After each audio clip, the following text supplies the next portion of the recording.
The fourth voyage of Sindbad the Sailor.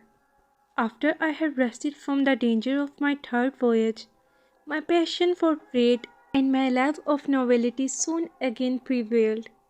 I therefore settled my affairs and provided a stock of goods fit for the traffic I designed to engage in. I took the route to Persia, travelled over several provinces, and then arrived at a port where I embarked. On putting out to sea, we were overtaken by such a sudden gust of wind as obliged the captain to lower his yards and take all other necessary precautions to prevent the danger that threatened us. But all was in vain. Our endeavours had no effect. The sails were split in thousand pieces, and the ship was stranded. Several of the merchants and seamen were drowned, and the cargo was lost. I had the good fortune, with several of the merchants and mariners, to get upon some planks, and we were carried by the Kwan to an island which lay before us. Here we found food and spring water, which preserved our lives. We stayed all night near the place where we had been cast ashore. Next morning, as soon as the sun was up, we explored the island and saw some houses which we approached. As soon as we drew near, we were encompassed by a great number of negroes, who seized us, showed us among them, and carried us to their respective habitations. I and my 5 other partners were carried to one place. Here they made us sit down and gave us a certain herb, which they made signs to us to eat. My comrades, not taking notice that the blacks ate none of it themselves, thought only of satisfying their hunger and ate with greediness. But I, suspecting some trick, would not so much as taste it, which happened well for me, for in a little time after I perceived my companions had lost their senses, and that when they spoke to me, they knew not what they said. The negroes fed us afterward with rice prepared with oil of coconuts, and my comrades, who had lost their reasons, ate of it greedily. I also partook of it, but very cautionally. They gave us that herb at first on purpose to deprive us of our senses, that we might not be aware of the sad destiny prepared for us, and they supplied us with rice to fatten us. Being cannibals, their design was to eat us as soon as we grew fat. This accordingly happened, for they devoured my comrades, who were not sensible of their condition. But my senses being in charge, you may easily guess that instead of growing fat, as the rest did, I grew leaner every day. The fear of death turned all my food into poison. I fell into a languishing distemper, which proved my safety. For the negroes, having killed and eaten my companions, seeing me to without, lean and sick, deferred my death. Meanwhile, I had much liberty, so that scarcely any notice was taken of what I did, and this gave me an opportunity one day to get at a distance from the houses, and to make my escape. An old man who saw me and suspected my design called to me as loud as he could to return, but instead of obeying him, I redoubled my speed and quickly got out of sight. At that time there was none but the old man about the houses, the rest being abroad, and not to return till night, which was usual with them. Therefore, being sure that they could not arrive in time to pursue me, I went on till night, when I supposed to rest a little and to eat some of the provisions I had secured. But I speedily set forward again, and travelled 7 days, avoiding those places which seemed to be inhabited, and lived for the most part upon coconuts, which served me both for meat and drink. On the 8th day I came near the sea, and saw some white people, like myself, gathering paper, of which there was great plenty in that place. This I took to be a good omen, and went to them without any scruple.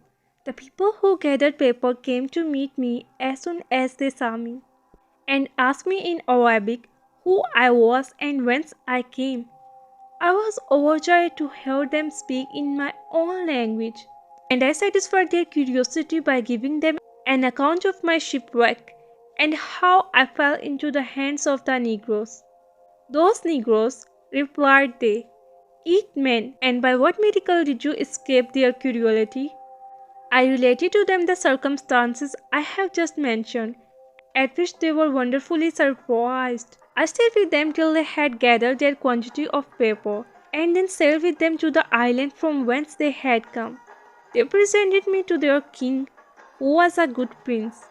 He had the patience to hear the relation of my adventures, which surprised him, and he afterward gave me clothes and commanded care to be taken of me. The island was very well peopled, plentiful in everything, and the capital a place of great trade. This agreeable retreat was very comfortable to me after my misfortunes, and the kindness of this generous prince completed my satisfaction. In a word, there was not a person more in favour with him than myself. Consequently, every man in court and city sought to oblige me, so that in a very little time I was looked upon rather as a native than a stranger. I observed one thing which to me appeared very extraordinary. All the people, the king himself not excepted, rode their horses without bridle or stirrups. I went one day to a workman and gave him a model for making the stock of a saddle. When it was done, I covered it myself with velvet and leather, and embroidered it with gold. I afterward went to a smith, who made me a bit according to the pattern I showed him, and also some stirrups. When I had all things completed, I presented them to the king, and put them upon one of his horses. His Majesty mounted immediately, and was so pleased with them that he testified his satisfaction by large presents. I made several others for the ministers and principal officers of his household, which gained me great reputation and regard. As I paid my court very constantly to the king, he said to me one day, "Sindbad, I love thee. I have one thing to demand of thee, which thou must grant. I have a mind thou shouldest marry, that so thou mayst stay in my dominions, and think no more of thy own country." The prince warned that I will not leave his country and remain in their states forever. I durst not resist the prince's will, and he gave me one of the ladies of his court, noble, beautiful, and rich. The ceremonies of marriage being over, I went and duelled with my wife, and for some time we lived together in perfect harmony. I was not, however, satisfied with my banishment. Therefore, I designed to make my escape at the first opportunity and to return to Baghdad, which my present settlement, how advantageous soever, couldn't make me forget. At this time, the wife of one of my neighbors, with whom I had contracted a very strict friendship, fell sick and died. I went to see and comfort him in his affliction, and finding him absorbed in sorrow, I said to him, as soon as I saw him, "God preserve you and grant you a long life." "Alas," replied he, "how do you think I should obtain the favor you wish me? I have not above an hour to live, for I must be buried this day with my wife. This is a law on this island. The living husband is interred with the dead wife, and the living wife with the dead husband." While he was giving me an account of this cruel custom, the very relation of which chilled my blood, his kindred, friends, and neighbors came to assist at the funeral. They dressed the corpse of the woman in her richest apparel and all her jewels, as if it had been her wedding day. Then they placed her on an open bier, and began their march to the place of burial. The husband walked first, next to the dead body. They proceeded to a high mountain, and when they had reached the place of their destination, they took up a large stone, which from the mouth of a deep pit, and laid on the body with all its apparel and jewels. Then the husband, embracing his kindred and friends, without resistance suffered himself to be placed on another bier, with a pot of water and 7 small loaves, and was laid down in the same manner. The ceremony being over, the mouth of the pit was again covered with the stone, and the company returned. I mention this ceremony the more particularly because I was in a few weeks' time to be the principal actor on a similar occasion.